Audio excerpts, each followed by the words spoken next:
Savais-tu que dans le bouddhisme, le respect ne s'impose pas mais se cultive depuis l'intérieur? Il ne s'agit pas de suivre des règles rigides, mais de vivre en harmonie avec soi-même et avec les autres. Dans cette vidéo, nous allons explorer comment le respect, dans la tradition bouddhiste, va bien au-delà des mots. Il transforme notre façon de voir le monde et de nous voir nous-mêmes. Découvre comment cette sagesse millénaire peut apprendre à vivre avec dignité, compassion et une connexion profonde avec tous les êtres vivants. Le respect, fondement du bouddhisme. Au cœur du bouddhisme, une vérité simple mais puissante résonne. Chaque être vivant mérite le respect. Ce principe n'est pas une règle imposée de l'extérieur, mais une compréhension profonde née de l'observation et de l'expérience. Dans le bouddhisme, le respect ne se limite pas à des gestes ou des paroles. C'est une attitude constante qui imprègne chaque pensée et chaque action. Dès ses origines, le bouddhisme enseigne que la vie est interconnectée. Rien n'existe isolément. Tout est lié. Cette vision nous mène à une conclusion évidente. Si nous sommes tous liés, alors le bien-être de chacun affecte celui de tous. Respecter les autres, c'est donc aussi prendre soin de soi. Le respect à travers la compassion. Dans le bouddhisme, le respect se manifeste par la compassion. Il ne s'agit pas d'avoir pitié, mais de reconnaître la souffrance de l'autre et d'agir pour la soulager. Cette compassion s'étend à tous les êtres, sans exception. Même les animaux et les plantes sont dignes de respect, car nous faisons tous partie du même tissu vivant. L'une des grandes valeurs du bouddhisme est le principe d'ahimsa, ne pas nuire. Ce principe guide les pratiquants à vivre sans causer de tort, ni physiquement, ni verbalement, ni même mentalement. Ainsi, le respect commence dans l'esprit et se reflète dans les gestes. Le respect dans la vie quotidienne. Pratiquer le respect au quotidien, c'est vivre avec attention, être pleinement présent dans chaque moment, conscient de nos choix et de leurs conséquences. Cela permet de minimiser les blessures que l'on pourrait infliger et de favoriser des relations harmonieuses. L'attention pleine nous aide aussi à respecter nos propres besoins et nos limites. Le respect, selon le bouddhisme, inclut également l'acceptation des différences. Chacun a son propre chemin, ses expériences, ses blessures. Au lieu de juger ou d'imposer nos croyances, nous sommes invités à écouter, à apprendre et à vivre en paix avec les autres. Les 5 préceptes, une boussole éthique. Les 5 préceptes bouddhistes ne sont pas de simples règles, mais des engagements personnels pour vivre de manière éthique et respectueuse. Ils constituent la base morale d'une vie en harmonie. Le premier précepte, ne pas ôter la vie. Cela inclut l'idée de ne pas faire de mal, même de façon indirecte. Il s'agit d'honorer toute forme de vie, humaine ou non, et de cultiver une empathie constante. Cela ne signifie pas être parfait, mais agir avec plus de conscience à chaque instant. Avant de continuer, si tu n'es pas encore abonné à ma chaîne YouTube, je t'invite à le faire dès maintenant. En t'abonnant, tu seras informé de toutes mes nouvelles vidéos, ce qui te permettra de ne rien manquer de contenu précieux. Le deuxième précepte, ne pas prendre ce qui ne nous est pas donné. Cela dépasse le vol matériel. Cela englobe aussi le fait de ne pas s'approprier le temps, l'énergie ou les idées d'autrui. C'est vivre avec honnêteté, se contenter du nécessaire et reconnaître la générosité des autres. Le troisième précepte concerne la conduite sexuelle. Il appelle à des relations basées sur le respect mutuel, la sincérité et la responsabilité. Ne pas utiliser l'autre comme un objet, ne pas trahir ni manipuler. Il s'agit de construire des liens sains, nourris par le soin et la bienveillance. Le quatrième précepte, ne pas mentir. La parole a un pouvoir immense, elle peut guérir ou blesser. Dire la vérité avec douceur, éviter les commérages, les calomnies et les propos destructeurs, c'est respecter l'autre, mais aussi soi-même. Savoir quand parler et quand le silence est plus sage. Le cinquième précepte, éviter les substances qui troublent l'esprit. Ici, le respect est dirigé vers soi. préserver sa lucidité, son discernement, sa capacité à agir en pleine conscience. Ce précepte est une protection, pas une privation. Il reconnaît la fragilité de notre équilibre intérieur. Ces préceptes ne sont pas des interdictions. Ce sont des invitations à vivre avec sagesse, à créer des relations plus saines, des décisions plus justes et une vie plus riche intérieurement. La dignité humaine selon le bouddhisme. Dans le bouddhisme, la dignité humaine ne repose pas sur les titres, les possessions ou les réussites extérieures. Elle repose sur la capacité inhérente de chaque être à atteindre l'éveil. Tous les êtres humains possèdent en eux la nature de Bouddha, cette capacité à s'éveiller à la compassion et à la sagesse. Peu importe l'origine, l'éducation ou la situation d'une personne, chacun mérite le respect en raison de son potentiel intérieur. Cette vision promeut l'égalité, car nous sommes tous compagnons de route sur le chemin vers la libération. La pratique bouddhiste insiste sur l'introspection et l'auto-observation. Grâce à la pleine conscience, on devient capable de reconnaître ses pensées, émotions et actions. Cela permet de corriger les schémas négatifs et de renforcer la dignité personnelle par l'honnêteté et la responsabilité. L'éthique du respect dans le noble chemin octuple. Le bouddhisme ne propose pas seulement une philosophie, mais aussi un chemin, le noble chemin octuple. Enseigné par le Bouddha, il se compose de 8 étapes interconnectées. Ce n'est pas une simple série d'instructions, c'est un art de vivre guidé par le respect, la conscience et le sens. La compréhension juste, voir la réalité telle qu'elle est. Cela implique de se libérer des préjugés, d'accueillir la vérité, même difficile, et de développer une clarté intérieure. Respecter la vérité, c'est se respecter soi-même. La pensée juste, cultiver des intentions d'amour, de non-violence et de compassion. Ce que tu penses influence tes paroles et tes actes. Nettoyer ton esprit, c'est préparer le terrain pour une vie respectueuse et bienveillante. La parole juste, ne pas mentir, ne pas blesser, ne pas manipuler. Savoir parler avec paix et se taire quand il le faut. Une parole juste peut apaiser un cœur, une parole dure peut blesser pour longtemps. L'action juste, rendre visible ce respect, ne pas nuire, ne pas voler, ne pas abuser. Vivre en cohérence avec ce que l'on pense et ce que l'on dit. L'un des plus puissants actes de respect que l'on puisse offrir consiste à agir avec intégrité. Et cela ne concerne pas seulement les autres, mais aussi nous-mêmes. Faire ce qui est juste, même quand personne ne nous regarde. Le mode de vie juste est la 5e étape. Il va bien au-delà d'un simple emploi. C'est une réflexion sur la façon dont nous gagnons notre vie et sur le fait que notre travail contribue ou non au bien-être ou à la souffrance. Un mode de vie juste respecte la vie sous toutes ses formes, évite l'exploitation et encourage l'harmonie. Il ne s'agit pas d'avoir un emploi parfait, mais un objectif qui ne contredit pas nos valeurs. L'effort juste représente l'énergie du chemin. Il consiste à s'éloigner de ce qui nuit et à se rapprocher de ce qui élève. Ici, le respect se manifeste sous forme de discipline, comme un engagement envers notre croissance intérieure. Il s'agit de cultiver des pensées nobles, d'éviter les habitudes destructrices et de continuer d'avancer, même lorsque le chemin devient difficile.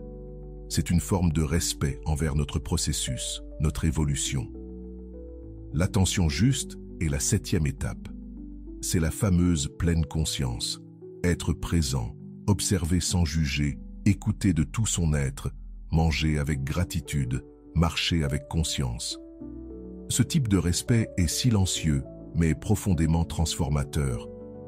Il ne s'agit pas de faire quelque chose d'extraordinaire, mais simplement d'être vraiment là, avec ce qui est. La concentration juste est la dernière étape. Elle consiste à entraîner l'esprit à se concentrer, à approfondir, à dépasser la surface. Le respect, dans cette étape, est tourné vers la sagesse.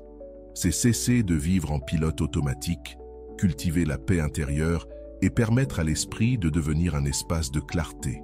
Méditer, ce n'est pas fuir le monde, c'est s'en approcher avec un autre regard.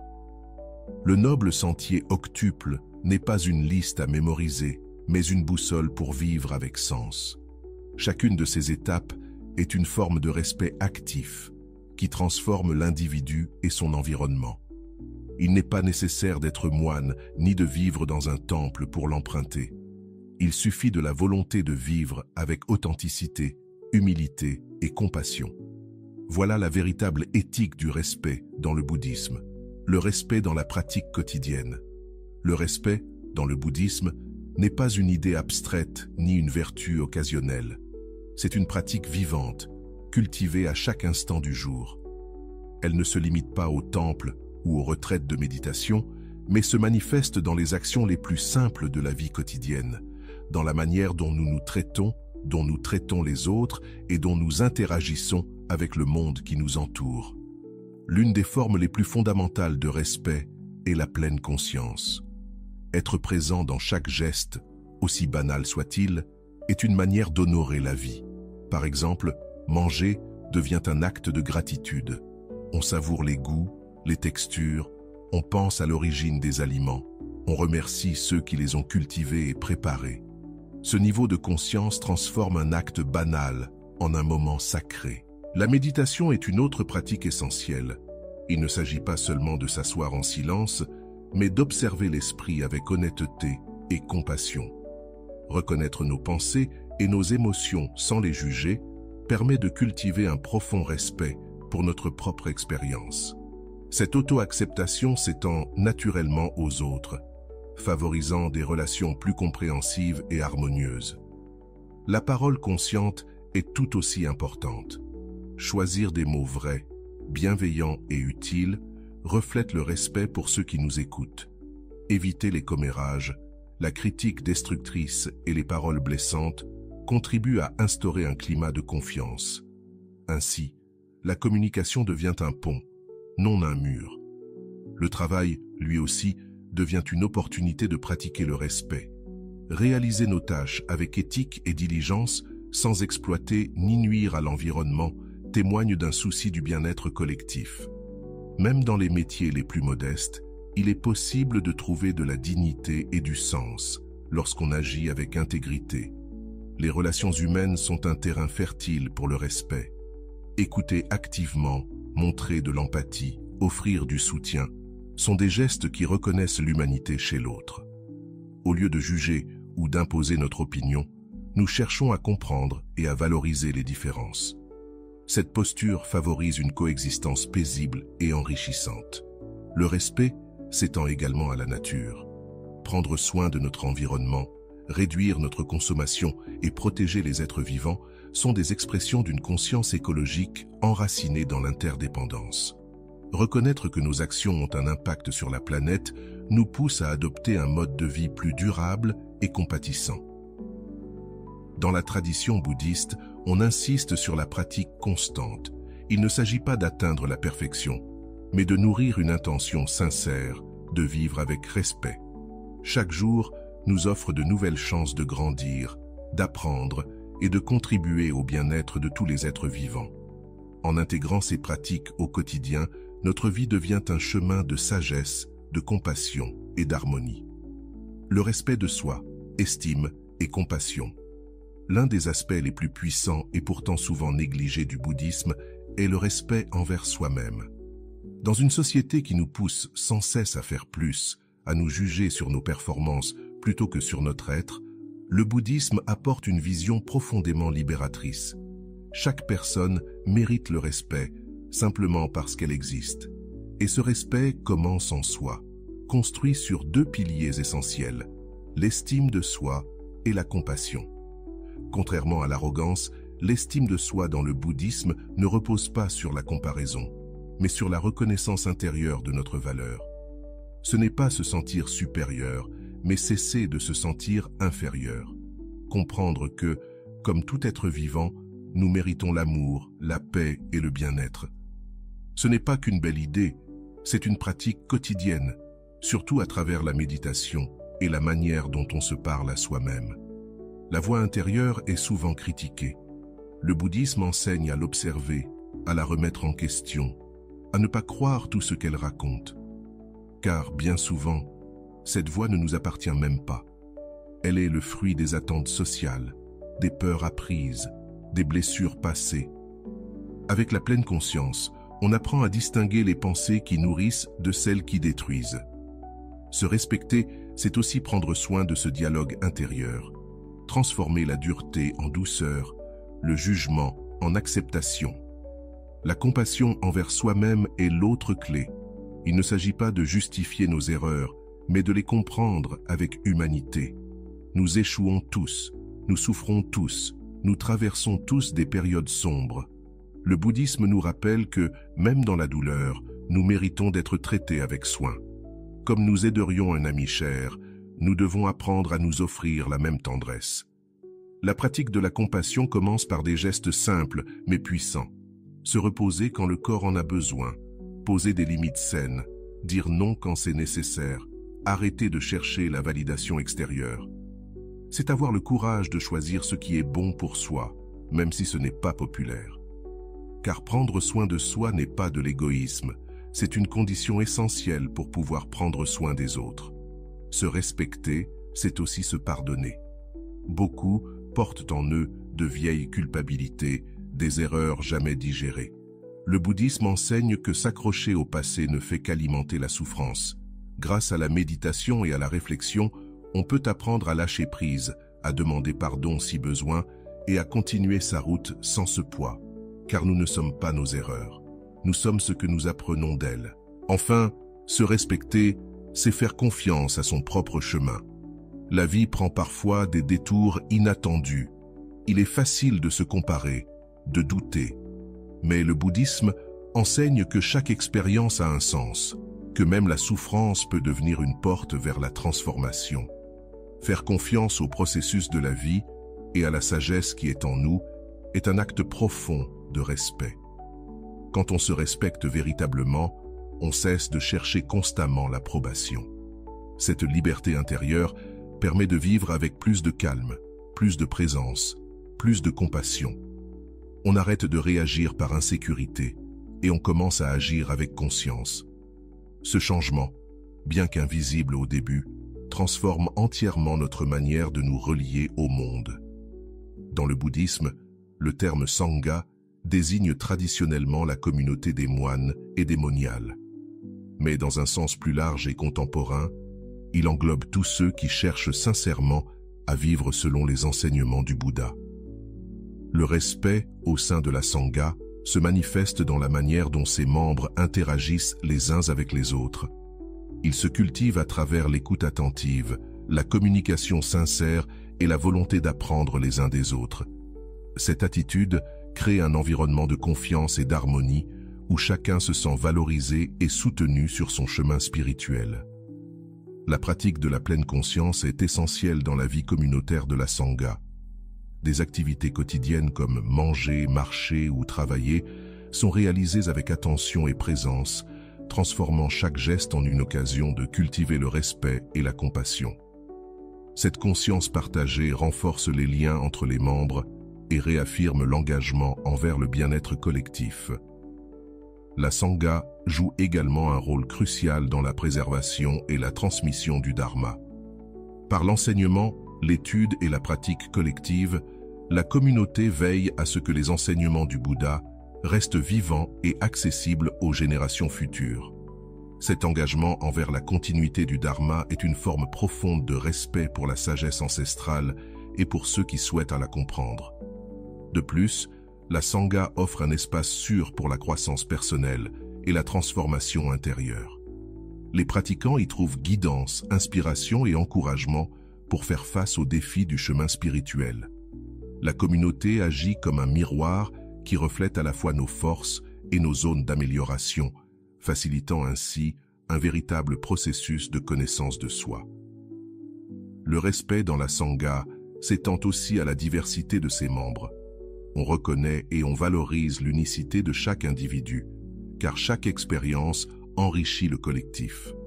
Cette ouverture favorise une culture d'inclusion et d'équité où chacun a la possibilité de contribuer et d'apprendre.